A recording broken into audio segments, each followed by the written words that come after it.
Go ahead and get started. Good morning. This is Mark James.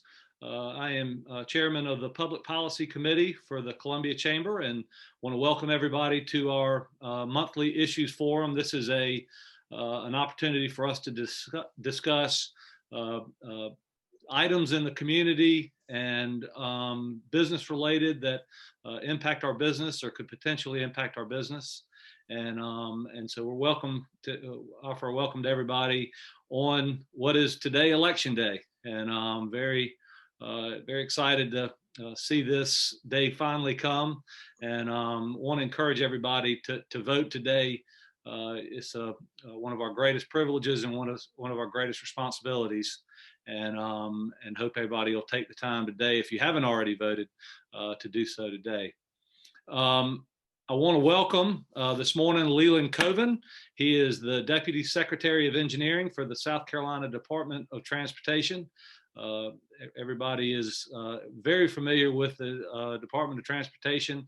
We ride on the roads every day, and they are a critical part of commerce and business in our state to keep that network of roads and transportation open and well maintained and taken care of. And Leland's got a tall task in South Carolina doing that for us and taking ultimate responsibility for that with us. And we are very grateful for him taking time to do this. I think he will take some time to address kind of some global conversation regarding the DOT, as well as hopefully drill down in the into the Midlands and some of the projects that we have coming up and the impact on those items. So we're grateful to have Leland with us this morning. As a point of procedure here, Leland's going to go through a presentation. If you have questions, we will not really kind of open it up for questions until his presentation is complete. And then we would ask that your questions be submitted through either the chat button or the Q&A button on your screen. And Carl or Anna or somebody with the chamber staff will funnel those in to try to create that as an orderly fashion as we can. So appreciate your understanding of that in this Zoom process. And with that, Leland, I'm going to turn it over to you, and I'm going to be quiet and let you get started. Thank you. Well, thanks, Mark. Appreciate that. I want to thank you and Carl for the opportunity to talk about some of the projects we got going on in the Midlands and kind of a broader picture, talk a little bit about our 10-year plan and what we're doing with the money that the legislature afforded us back in 2017. So first of all, I want to say thank you. Say good morning to everybody on this nice, crisp Tuesday morning, Election Day. So I am going to try to pull up my PowerPoint. Carl, if you'll just maybe, once I get it up, make sure it's up and running, and I'll go through that. I'll spend about 15 minutes kind of talking globally, and then I'll drill down to some Midlands projects, and happy to stay on and answer any question you may have. So let me see if I can share my screen real quick.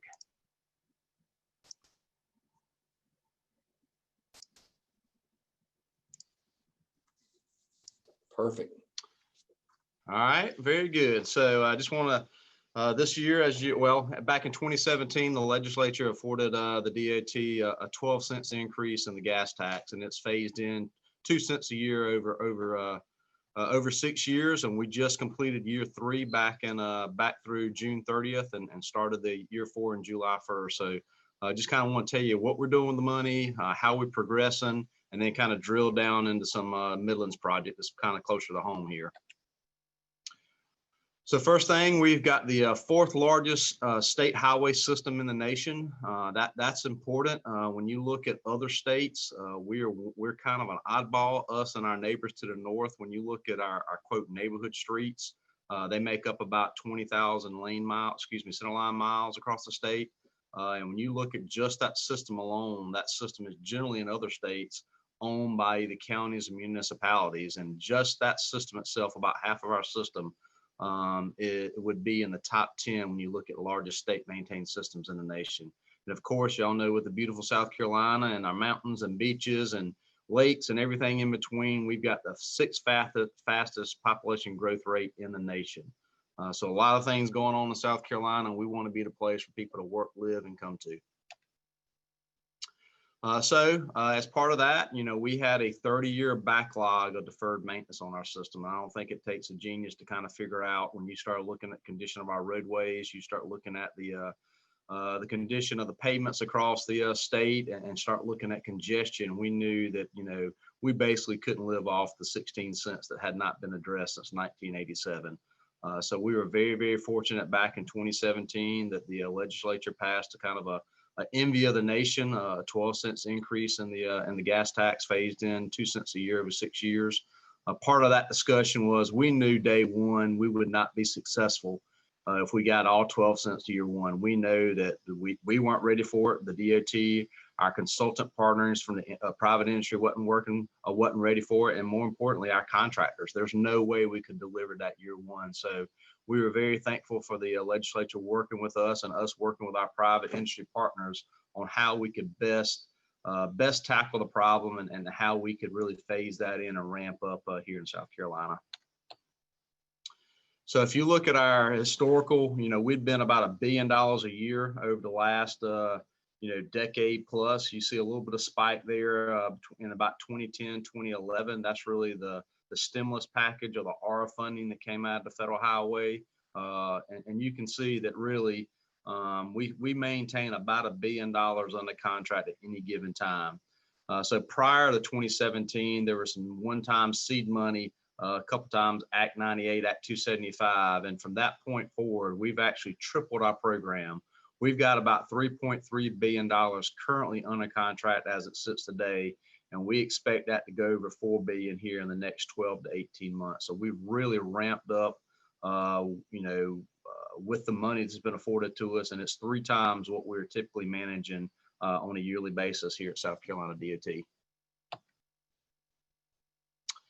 4 main priorities. I think one of the things that you look at when the secretary went over to the legislature, historically we had been saying, hey, we got a $3 billion a year problem here in South Carolina. And as everybody on this audience that knows, there's no way you can really comprehend that. So when the secretary went over and we had those couple-year discussion with the legislature, we basically gave them a menu of options. We had a $400, $600, $800 billion a year kind of menu of options to look at. They included these 4 main items here that eventually made its way through: our safety, paving, bridges, and interstates. We also looked at, I'd call, premium transit. At some point, we've got to get there. We're probably not quite there today.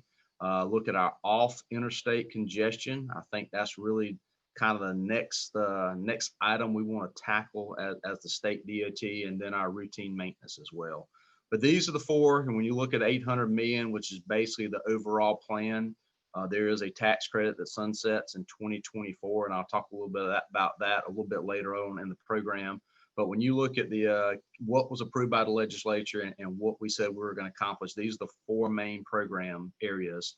Safety, we've got unfortunately, we have the highest rural fatality rate in the nation. And I'll talk a little bit more about how we're planning to tackle that. Of course, y'all know the conditions of the roads and just potholes and trying to tackle a 30-year neglect on our roadways. Our bridges, certainly bridges are a vital component to the industry and commerce of South Carolina. We're in pretty good shape on our bridges, but we knew we had to do some additional investment in our bridges, especially on our load restricted or our posted bridges. And last but certainly not least is our interstate system, to ensure that we maintain that vital connectivity and mobility across the state to keep commerce and our goods and our traveling public and our tourists going. So those are the 4 main areas that we're working on with the 10-year plan. Like I said, July 1st was the 4th year. And that was we're at 8 cents now. You can see that 1 penny in South Carolina generates about 34 million. We were at 16 cents. So at full build out, we'll be at 28.75 cents. And when you look at our neighboring states, you can see we're still pretty far behind them when you look at investment across the system. Like I said earlier, South Carolina has the 4th largest state maintained system in the nation. Now our neighbors to the north, they have a tremendous system as well. But you can see even at full build out, we'll be behind our neighbors to the north and neighbors to the to the south. And I talked a little bit about the phased in approach that we are tackling here to try to get everybody ramped up and ready to implement at the full onset of the 12 cents. Just a little bit of kind of give you an order of magnitude of what things cost. Certainly infrastructure improvements are not cheap. The pave a 1 mile of 2-lane roadway, it cost about $1 million. So the secretary and I kind of arm wrestled a little bit about this next one. When you look at bridge replacement costs, that this is a typical rural bridge replacement cost, 2-lane secondary road out in the country. It's about 1.5 million. We have some of our interstate bridges and some of our primary route bridges, they could go as high as $100 million. But certainly when you start getting on our primary urban bridges, those climb to the $20 million range very, very quickly. And then on our interstates, the cost to widen per mile is about 10 million in our rural areas and about 30 million in our urban areas. And it's close to, if you have in our rural areas, generally we can widen to the median and do not have to do a lot of drainage in the median. In our urban areas, certainly you've got to go in there and put the barrier walls and put in that median drainage as well. And then last and certainly not least, our interchange upgrades. They range anywhere from about 60 million interchange up to 100 million in our more complicated urban areas. So this has been something that we've been trying to be very, very transparent on. And this is, we call it our new gas tax trust fund. Early on, one of the things, and we're glad to have Ted with us here at DOT, we talked about this infrastructure maintenance trust fund. Well, nobody knows what that means. Us gearheads here at South Carolina DOT and our engineers, we knew what it means, but the general public, they have no clue what that means. So we're trying to basically label things and making our communications, kind of dumbing it down a little bit. And I don't think that sounded terrible. Trying to make it more business friendly so that everybody can understand what it means. So this is something that we looked at, and you look at the locks box here and you look at what's been deposited through the revenues, 1.3 billion. And then you look to the right, what's going in and what's going out. So we have put $1.3 billion of road and bridges have advanced to construction. And one of the things that we get beat up a little bit about is, hey, no, DOT's not spending the money. They've afforded them all this additional revenue streams, and their cash balance is growing. And one thing that's really, really important to note here is that, and as any business, once we say go to construction on a $10 million project, we don't stroke a check to that contractor for $10 million. We pay out as work is completed on a monthly basis. So when you look at that, 1.3 million came in, 1.3 million has gone to the street. We've made 611 million of payments, and there's 745 million of remaining payments. So it's not that money is not going to work. It just once we let it to contract, it goes out to construction to our contractors. We pay them on a monthly basis. Here's how we spend the money. You can see by far and away our payments has been our biggest investment by a long shot. 927 million is going to payments, 154 million on our rural road safety program, which I'll talk a little bit about a little later on. About 260 million in interstates and 17 million in additional bridges. So that doesn't account for all of our bridge program, but that is additional bridges that's going to market as a result of the increase in the gas tax. So what we've done, trying to simplify things really across the organization, as well as to the general public and our industry partners. We've taken the new gas tax, put that in with our other funding sources, and talk about one funding plan.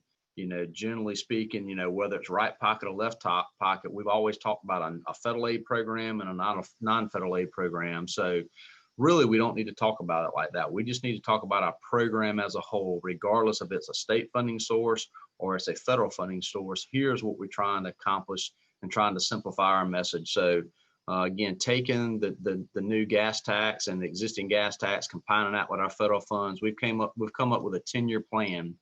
And this shows the ramp ups here of our 10-year plan. Spend a little bit of time to kind of go through this just a little bit.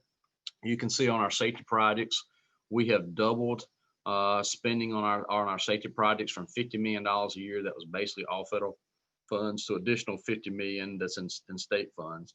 On our pavements, we've grown from a little less than 300 million to at full build out. And full build out is when the 12 cents is fully implemented. We'll almost more than double that program. You can see bridges, 100 million to 160 million, so about a 60% increase there. You can see we've more than doubled our investment on our interstate widenings.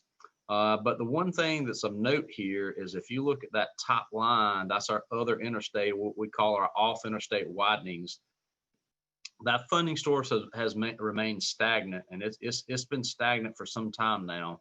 And I know some of the folks on this call certainly remembers our 27 and 7 program. So not only is it not 138, about half of that money is being used to pay back the bonds as part of that 27 and 7 program. So we recognize that, hey, if we get another bite of the apple, if there's additional revenues that's afforded to us, we know that this is one area of investment that we know we need to invest more money in.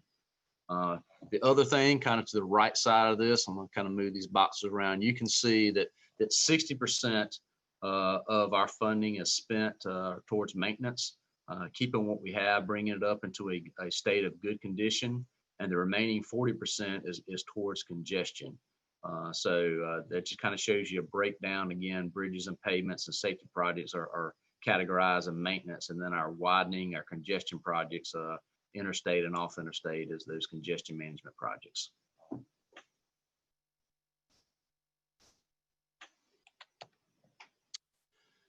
So kind of going through the 4 programs that I talked about. One thing in South Carolina I mentioned earlier, unfortunately, this is one of the things we don't need to be number 1 in the nation on, and we have the highest rural fatality rate in the nation, and really it is about double the national average. So our traffic engineering staff has gone out and kind of historically, we chase fatalities around the state. And, you chase a hot spot. So what we've done, we've gone out and said, okay, what types of roadways are we seeing our highest fatality rates on? And you can see those is probably not a surprise. They're on our major primary and interstate routes across the state. That's where most of our traffic's at. That's where you have higher speeds. So there's no surprise. So, we went back and did the deep data dive, and basically 30% of our fatalities and our serious injury crashes were occurring on just 5% of our network. So we really focused this program on that 5% of the network. And really we had two items that we're trying to address, and by a long shot, it's not even close. The biggest cause of serious injuries and fatalities are what we call roadway departure. Now they could be speeding involved. There could be distracted driving involved. There could be under the influence involved. But at the end of the day, when that driver, that vehicle departs the roadway, that is the crash type that is causing the overwhelming majority of fatalities and serious injuries. So the 2-prong approach on our rural road safety program, number 1, we're trying to keep the vehicles on the roadway. And by doing that, we're doing wider lanes. We're doing those center line and edge line rumble strips to give that audio, hey, I'm getting ready to depart my lane for whatever reason, paved shoulders. And then the second part of that is, hey, that's what we're trying to do to keep those vehicles on the road, keep them in their lanes. But if a vehicle does depart and leaves the road, we want to give them an opportunity to recover. So that means going out there and reclaiming our right-of-ways, whether that's trees or other objects that's, quote, in that clear zone, and give that vehicle an opportunity to recover, even if they do leave the roadway. So you can see here, this map shows where those projects are. The only thing that's not on a US or SC route is a main road down in Charleston that basically goes out to Kiowa, Seabrook Island. Everything else on this map is either interstate or a US or SC route.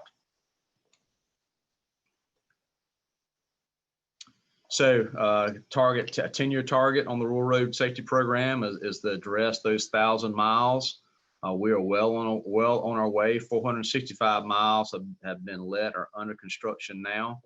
So we're well on our way as far as meeting that target. We also identified in our 10-year plan 465 bridges. About 350 of those bridges are posted bridges, and the remaining 115 are our bridges on our interstates or our high volume primary routes that they weren't posted, but they were at a point of decay that what we call they were in poor condition. So we know that the vitality of the state and the economy is to make sure we keep those primary routes and interstate routes open and not restricting travel on those. So that's why we've tackled that kind of a bookend approach on our bridges, tackle those bridges that are poor condition on the interstates and our high volume primary routes to make sure we don't get to a posted route on those. And then on the other end with our agriculture industry and our other folks trying to bring those agriculture market products from the field to the market, look at our load posted bridges across the state. So we've got 161 of those bridge projects have gone to market at the 465. So certainly on target with those as well.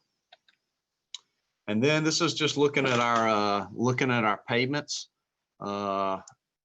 Again, you can see the farm to market secondaries. So the state system's roughly about 41,000 centerline miles is the size of our state system. The farm to market secondaries, we really call, those make up about 10,000 miles. You can see where we're at. We're not in very good condition when you look at that. We set a goal on those to be at 53% good. These are not the neighborhood streets. These are the ones just a higher level of importance than the neighborhood streets. And we set a 10-year goal on those to be at 40% good. We're at 32% today.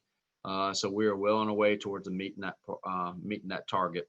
Our major roads, those are our US and SC routes. That section of the system, we have about 48% of our vehicles travel on this system. So about 48% on this system. The farm to market secondary is about 17%. And then those neighborhood streets that make up about half our system, that's not shown on this chart, they only make about 7% of our travel. So when you look at our US and SC routes, we've got a 10-year target of 53% good. We've made significant improvement here as well, and well on our way to meeting that target. And then last, certainly not. Yes. Hey, sorry to interrupt. Can I ask a quick question? The difference, so a farm to market secondary, that's just a back road, country road. Major roadways, would that be Divine Street, 378, Millwood? I mean, is that an example of?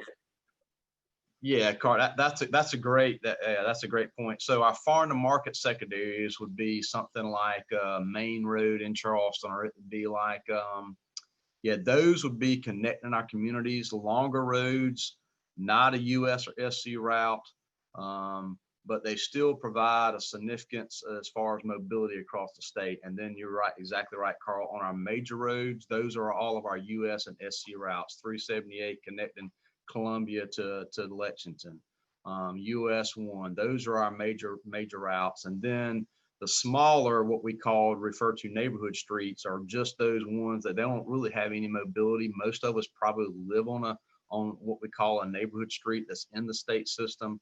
But when you look at the mobility across the state, they don't provide a whole lot of mobility. They're important. I'm not saying they're not important, but when you look at the importance of the economy of the state and moving goods and folks around, they just don't have the same way to say our US or SC routes or certainly our interstate routes. So that's a great question, Carl. Thank you. And then on interstate pavements, our interstate pavements, they carry almost 20% of our traffic. It's only 851 miles on the interstates. So a very, very small portion of our asset, but it carries a significant amount of traffic. We've got a 10-year goal on that one of 92%. You can see again on this one, we're well on our way. Again, keep in mind, when you look at our pavements, we had a 30-year backlog of pavements. So during the funding debate, quick little story, they came, a couple of the leadership in both the House and Senate came to the Secretary and said, well, what would it cost if we were just to stroke you a one-time check to address just the pavements? And she said that would be a $30 billion with a B dollar issue. So they said, well, let us go back and start thinking about other ways to tackle this. So it's a huge hole. We know we're going to dig ourselves out of it. It's not going to happen overnight, but we've got a plan in place, and we will towards our target. And I think at the end of that 10-year plan, our interstates are going to be in pretty good shape. We're still going to have our major SC and US routes. They're only going to be 53% good. So we still got a ways to go, but we're making progress on those. I'm going to kind of buzz on along where I can get these local projects, but I know this is certainly a big one here is our interstate program. So you can see here, basically, when you looked at our 10-year plan, we that kind of bookend approach that I said, similar to our bridges. And you can see that we really want to target our bottlenecks in our urban areas. And you can see that here, and I've got another slide to kind of get in a little bit more detail. And then the other end of the spectrum on the bookend approach there is our key rural interstates. We had, I don't mind kind of telling on ourselves a little bit when the Act 114 passed in 1997, and we did this data-driven approach. We struggle with that a little bit, and we kind of said, okay, we're going to spit out this formula. It's going to spit out the results, and we're going to live with that. So I think with Secretary Hall and the new administration, we said, no, we got to set strategic goals, and then let's form the ranking process to meet our strategic goals. So when you start looking at congestion, there's no way that a rural interstate segment was going to compete with that urban segment. So we've kind of tackled both ends of the spectrum here on our urban areas, but also recognizing that we've got to address these rural interstates, and particularly closing the gap. I mean, probably the one thing we hear the most on at any time across the state, whether you live in Greenville, Columbia, Charleston, Florence areas, you got to close the gap between Columbia and Charleston on I-26, and that's one of the things we're going to do. Target the three major bottlenecks, our system-to-system interchanges. You can see here the 85 through 85 interchange is it's complete and open to traffic. We've got Malfunction Junction here closer to home, and I've got a slide to talk about that. We're in procurement on a couple phases of that. And then last but certainly not least is the 526 interchange down in the Charleston area. And you can see these other areas, and y'all are very familiar with those, where we've completed the segment of 26 just south of town here, 77 over in the Blythewood area, and then you've got the other two green sections, I-20, and I've got some slides on those. It's under construction, and I-26 sort of north of Broad River Road is under construction as well. Then so I talked early on, when you look at the gas tax increase, and you look at one of the things that was as part of that to get that worked out was there was a tax credit. Well, that tax credit sunsets in 2024. So we've gone ahead and we've laid claim to that money. It's a significant amount of money. It's about $114 million a year that we expect to gain out of the sunset of that tax credit. And we're using that to fund these key rural interstate segments. You can see on I-95, on I-95, we plan to do the first 33 miles coming in from Georgia. We plan to close the gap between Columbia and Charleston, and then we've got a segment south of the Rock Hill area, and then the segment out near the Anderson, Clemson area coming in from Georgia as well. So I can tell you that we are actually starting work on the next segment of I-26. That'll go from exit 125 to exit 139. And then we're going to tackle the first 8 miles of I-95 to get us to basically the Hilton Head exit. So we'll do those two first. Then we'll jump over to the I-95, I-26 interchange. And not a lot of work on that really urban interchange when you start looking compared to Malfunction Junction or 85 through 85. So we'll jump over to hit that, and then we'll continue closing the gap on 26 between Columbia and Charleston.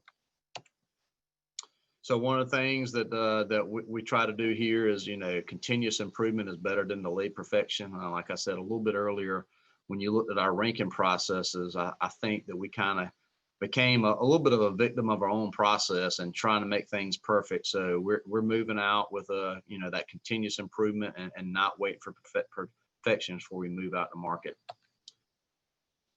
So a couple things here.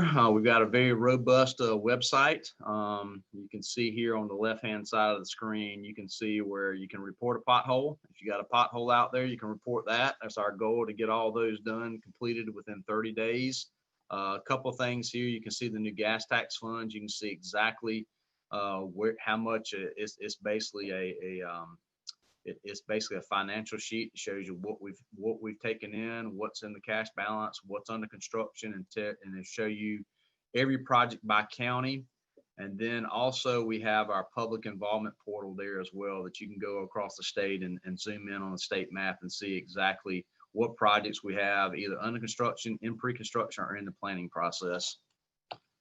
So I just want to pivot for the last 13 or 14 minutes on some Midlands projects and let you know kind of what's happening here closer to home. Our first one here, talk about the I-20 widening here in the Lexington area. As y'all know, in the last, roughly in the last month, we've made our major traffic shift there, our second major traffic shift. So we've got folks kind of in that, what we call that chute going westbound. We expect to stay in this traffic configuration for about a year. Well, not quite a year, to next summer. And we'll be out of that next summer. The lanes will be in their final configuration. We've got some cleanup to do, especially on the Aiken end. And we expect this project to be complete next winter, 2022 is the completion date on that one. So making a lot of progress here. And we know that, you know, you start looking at the rural interstate segments, there's that section we got to address here even beyond exit 51 at Long Pond Road. So that's the first interstate project in the Midlands. The second one this is I-26 going from really Broad River Road all the way out to Little Mountain. Our plan is that we're going to widen to 8 lanes from Broad River Road, which is exit 101, to exit 97, which is the peak exit. And then we were going to widen to 6 lanes from the peak exit all the way out to Little Mountain. We're dividing this project as all led as one big design build project, and the contractor's tackling this in really 3 segments. You're going to have very, very similar traffic control on 26 that we have on I-20 as well. They are certainly working to get those traffic shifts in place. We'll have some contraflow on this as well. And then there's several bridges that we're going to be replacing as part of this project. You can see those with those green arrows. And then we're going to address 3 major interchange reconstructions as well. Peak exit, the Chapin exit, which is exit 91, and Little Mountain exit, which is exit 85. So this one is under construction, and it's got a completion date of 2024. The next one, spent a little bit of time on this one. This is Carolina Crossroads, or Malfunction Junction. So something that, you know, we know that we're trying to get this out. And for the folks you may or may not know, we actually put this entire project out to bid about 24 months ago, and we only had 1 bidder. You know, so we, at that point in time, we didn't feel like the biggest project in the history of SCDOT times about 3, we could sole source that. So we went back to the industry and said, hey, how can we attract more competition, get better pricing? And there's really one of 3 things that we heard back from the industry. Number 1, let's share some of the risk. You know, right away is a big risk for a design build team. Utility relocation is a huge risk for a design build team. And then just the whole size of the project. So they said, hey, the sweet spot is really somewhere between the $600 to $800 million range. This project was over $1.5 billion. So we've really taken that to heart and looked at this over the last 24 months and decided to break the project into 5 distinct phases. Phase 1 and phase 2 are currently under procurement. Phase 1 is the section here on 26 to 126, is basically building the new flyover from 26 going westbound to 126 and completing a full interchange at Colonial Life Boulevard. So part of what the plan here is as part of the overall project, we will end up closing the Bush River Road interchange. So being able to access, and that access will be brought over to Colonial Life Boulevard. So one of the things when we looked at how do you phase the project, that had to be done at some point no matter what. So we're going to do that under phase 1, get that new traffic pattern established. And we expect to receive bids, or we will receive bids in the 1st of March on phase 1. Phase 2, which is basically the Broad River Road interchange up on I-20, getting that behind us and widening out to the Broad River Road, Broad River, excuse me. That's currently under procurement as well. We expect to receive bids on that in next summer. So about a quarter later, we'll have the bids on phase 1 and 2, and both of those will be under construction late summer or early fall of next year. And phase 3, that's the big boy. That's the system-to-system interchange. We expect to start procurement on that 3rd quarter of next year, and receive bids in late 2022 on that one. And all 3 of those will be design builds. And part of our strategy is that, hey, once we get that workforce on site, we want to keep that workforce on site. So having phase 1 and 2 going on at the same time, whether they're working for company A or company B, when you start looking at those folks that are, whether they're skilled operators, they want to stay where they're at. So it's been very important for us to get that workforce on site and keep them on site. So that's why we're phasing that. We'll start phase 3. Construction on phase 3 will start roughly when phase 1 and 2 are ending. And then phases 4 and 5, there's not a whole lot of innovation related to phases 4 and 5. So we're actually going to go in there and we're going to bid build those. So we're currently working on the plans for those, and they will follow phase 1, 2, and 3. So more to come on that. We'll be excited when we sign our first contract, like I said, late 1st quarter of 2021, and then sign the second contract 3rd quarter of 2021 as well. So more to come on this one. A little bit closer to downtown, we've got several bridge replacements as part of our 10-year plan. The first one is the Blossom Street Bridge. You can see here, and this is going to be a challenging project for sure. And when you look at this, we actually are doing a virtual meeting now. And we're really looking at, we're starting a virtual meeting on November the 16th, and it'll run for about a month. And right now the schedule is going to go to right away sometime in late 2021, and construction either the 1st or 2nd quarter of 2023. So on this one, a challenge is how we're going to manage traffic on this project. I'll tell you that we've looked at 3 or 4 options. Certainly closing detours an option, or you can try to maintain what we call stage construction and maintain a lane in each direction. We're still buttoning that up, but right now it looks like probably closing detour is going to be the preferred method, and let me explain why that is. Number one, a 1 lane in each direction doesn't really provide a whole lot of traffic congestion release. You're still going to have that congestion in place. And we know that in this area, we've got to find other ways to make that commute from downtown out to West Columbia, Casey, and the Lexington area. And we feel like we have other routes that we can do that on.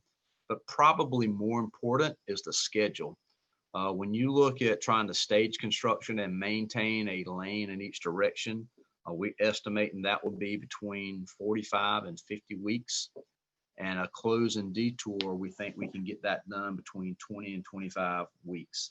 So a lot, and just being on the construction side of the house for half of my career, I will tell you, giving that contractor kind of a virgin area to go in there and do the work, and things that can happen, we feel like there's a whole lot less risk on a closing detour than there would be on a maintaining a 1 lane. But more to come. We'll get public comments on that and address those.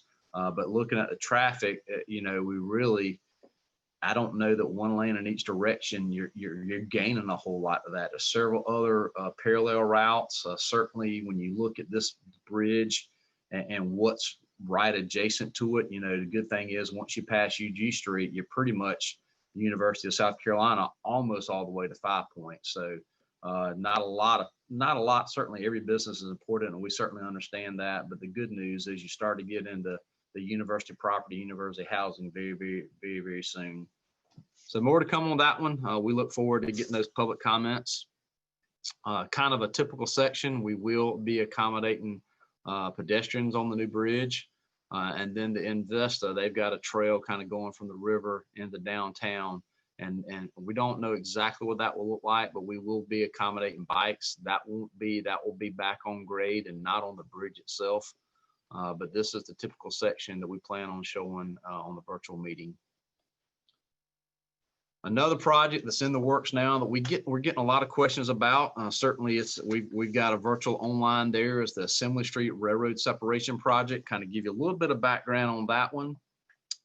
This is one where we have a federal earmark grant that basically carries us through basically environmental and preliminary design and roughly looking at our alternatives. So we developed 6 alternatives.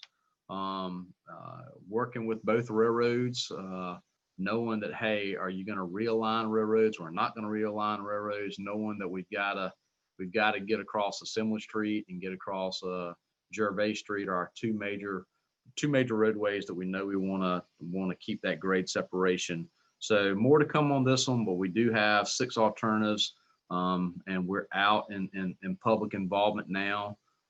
Once we get through public involvement, we anticipate narrowing this down to 1 or 2 alternatives, so we can set ourselves up. It is not funded for construction. There's been no construction funds identified. I know that the city and the university are certainly big proponents of this. They're very, very interested. So I think, I know we'll take another 12 to 18 months to get this narrowed down to 1 or 2 preferred alternatives, and then kind of the heavy lifting to start on trying to identify funds to get this project done.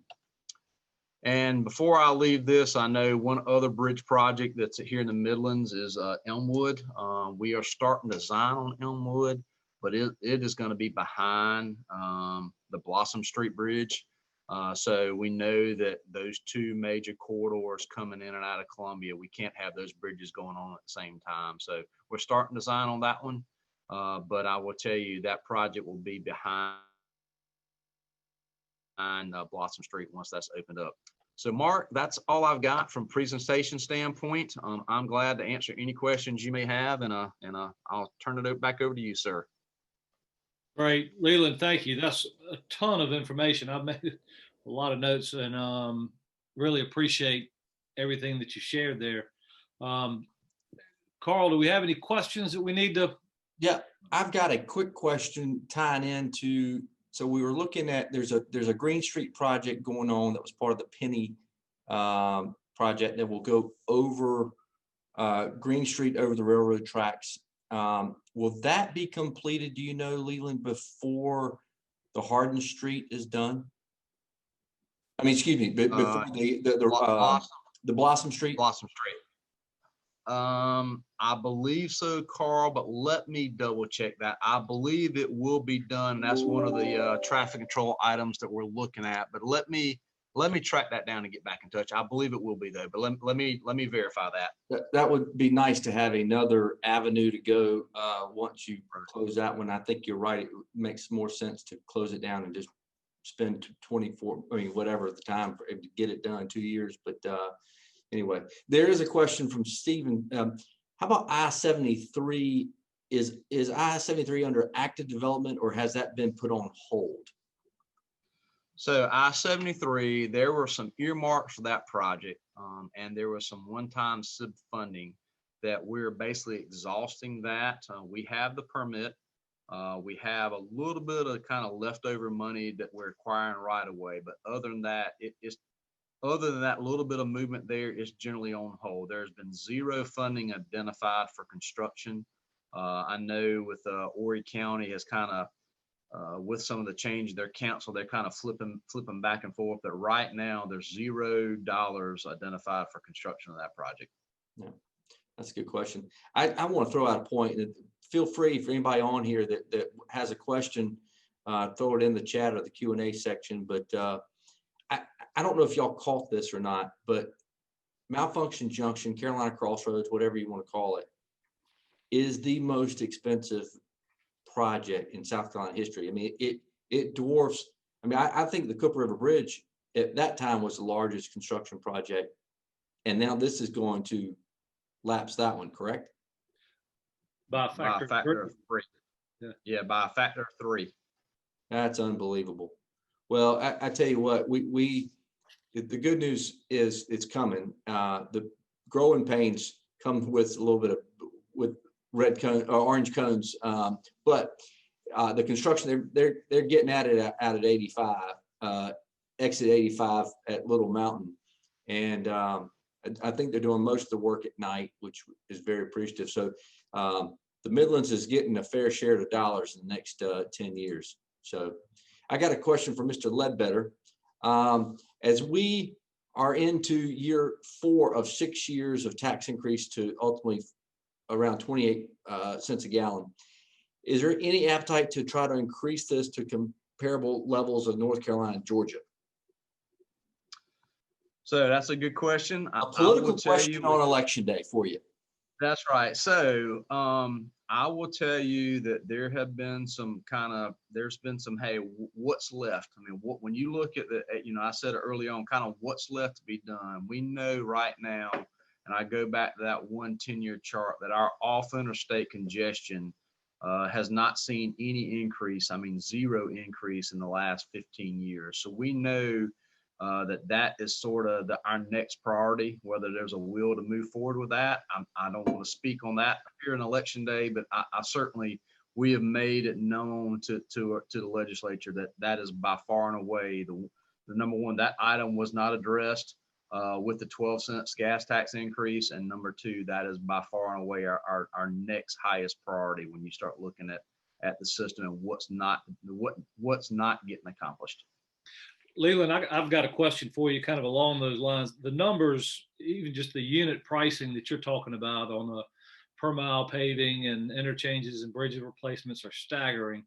And you guys are taking the long view on this thing, 10-year plans plus. Do you ever look out and say at some point the gas tax is not going to be, with the evolution of transportation, the gas tax is not going to be the most reliable funding source? Yeah, so that's certainly a national debate, trying to do more, kind of going from a per gallon to a vehicle's miles traveled. When you start looking at economy of vehicles and you start looking at electric vehicles and those type things, I think that's a great question, Carl. I think long term, we know that we've got to change that revenue stream, but I think that's, in South Carolina, I think that's farther down the road. I mean, when you start looking at what we're collecting on the electric vehicles, we're actually probably, when you look at their impact to the system versus the gas tax, they're well ahead of paying for themselves. So I think, yeah, long term, certainly that's something that we've got to look at.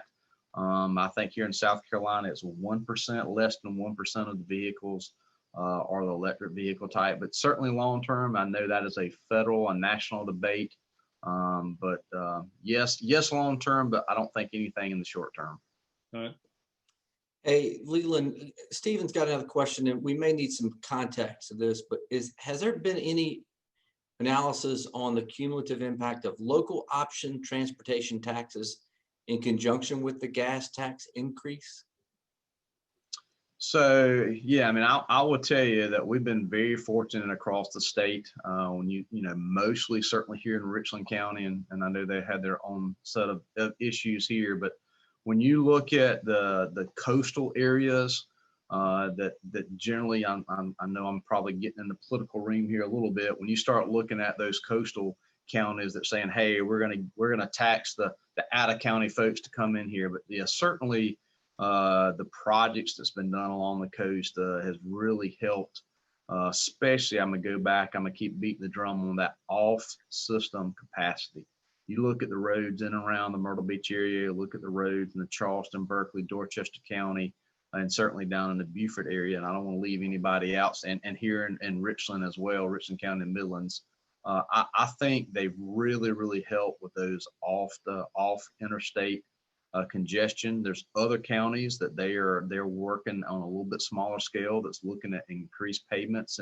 And one of the things that we've recently done, and I don't want to kind of go down too far a rabbit hole, Mark, but I'll tell you that Yeah, we have certainly seen where these local option sales tax have invested in pavements that they're far above the statewide average to a specific county. So the short answer is yes, we are seeing the benefits of that investment locally. Right. Well, I tell you, you've been very generous with your time, and thank you for being here. I know this is a day of many distractions, and so thank you for participating with us. And the information you shared again has been very interesting and very pertinent to business and what we're doing here in the Midlands. Like you said, we've got our fair share of projects coming up, and appreciate your comments on all those. Carl, is there anything else you want to touch on before we wrap it up? Yeah, couple things. Thanks for y'all, to everyone being with us on Election Day. We really, really appreciate it. Make sure you get out and vote. Just a couple things to note. We've got a wonderful opportunity. If y'all have not seen it, we've got a South Carolina Leadership Exchange next week with Charleston Chamber and Greenville Chamber. And we're bringing leadership from all across the state to a 3-day conference. And so learn more about it on our website. Actually, in our chat box, I think Anna just put it on there right now. So check that out. That interests you. We'd love to have you registered and sign up for that. But we've got Bobby Hitton. We've got the governor joining us. The chairman of all the chambers across the 3 metros are going to be joining us as well. So pretty extensive 3 days of talks. Not everybody can be there all 3 days, but we will videotape it as well. So that's all from us. Leland, thank you, Ted Creech, for helping with this, and we appreciate what all y'all do. And keeping us informed, because I know that infrastructure needs are significant, but logistics trying to get around town for the next few years is just going. You have to think about it and plan accordingly. So. Thanks for your leadership and what y'all do at DOT. We really appreciate it. Thanks, Carl. Thanks, Mark. Appreciate it. We're glad as we move forward to do these, probably we need to get on the calendar probably annually or so. But we're happy to do that. And I'll make sure, Carl, we get you this presentation. But thank y'all for having us. Great. I'm going to sign off, and happy Election Day, everybody. Thank y'all. Thanks so much. Y'all have a good day. All right. Bye-bye.